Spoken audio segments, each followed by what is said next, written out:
તમે ન જાઓ તો અમને આપો, અમારી આમ આદમી પાર્ટીની ટીમ જશે ભાઈ.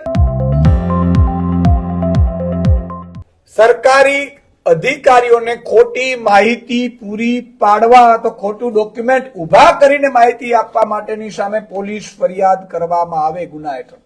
આ મારી પહેલી માંગ છે.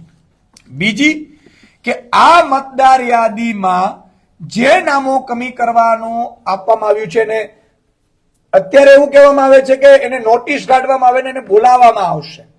કોને?